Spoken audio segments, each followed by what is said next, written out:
S G R E P O R T E R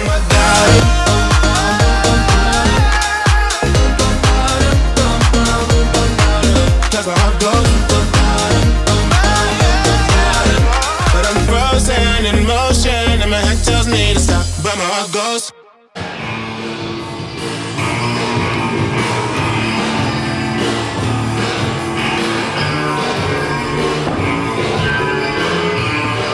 tere hommikust, austatud õpilased ja õpetajad!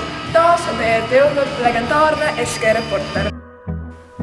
Alanud on uus kooliaasta ja sündmusi on toimunud rohkem kui kunagi varem. see õppeaasta muutus tunniplaan. Kooli tullakse 8.50 ja lahkutakse hiljem kui kunagi varem. Algklasside söögivahetunnid kella 12 kuni poole üheni, gümnasistide ja põhikoolide söögivahetund 13.15 kuni 13.45. Tänavu 23. septembril algas koolipäev kümnendikele hoopis teistsuguselt. Algas rebaste ristimine. Iga päev pidid kümnendikud tulema kooli just sellises kostüümis, mis läks kokku päeva teemaga. Näiteks pidid riietuma nagu oma jumal või hoopis nagu vastassoost esindaja. Rebased said ka palju naljakaid ülesandeid. Näiteks nad said võimaluse oma hambaid pesta sinepiga, süüa vahukoort ja hullupööra tantsida. Tundub, et nad nautisid seda 100%. tere hommikust, armas Sindi gümnaasiumi pere. Teie ette on jõudnud ilmaennustus.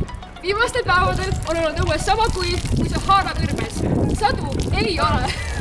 Õues on tuuletud ning tuulekiirus on hetkeseisuga 1 kilomeeter tunnis. 24. septembril toimus Sindi lauluväljakul 9. kuni 12. klasside õpilastele ajarännak aastasse 1944. Ajarännakul said õpilased valmistada seepe, küünlaid, teha ise võid ning pakkida põgenemiseks. Võimalik oli ka juua sooja teed ning süüa kuivikuid. Tee tööd, näe vaeva ja siis tuleb armastus.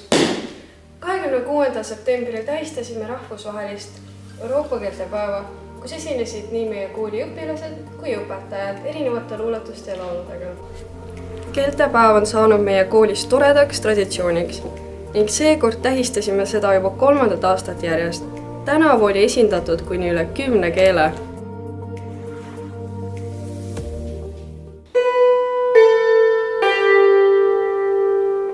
Esimesel oktoobril oli taas üks rahvusvaheline püha, milleks oli muusikapäev ning loomulikult ei saa seda tähistamata jätta. Tähistamiseks külastas meid noorte etnoringreis, kes esitasid meile enda poolt valitud pärimusmuusika lugusid. Ja muidugi ei saa mainimata jätta, et ka meie kooli õpilane Matilda Amit oli osa bändist. 21. septembril püstitati Pärnu jõe ääres suurele põgenemisele pühendatud mälestusmärk, kus osalesid meie kooli õpilased, kelleks olid Gerda Anufrieva, Lisette Kivimägi, Matilda Mitt ja Liisa Sillamaa. Juhendajaks oli Kätlin Parts. Meie oleme tänaseks lõpetanud ja näeme teinekord! But I'm frozen in motion, and my head tells me to stop, but my heart goes.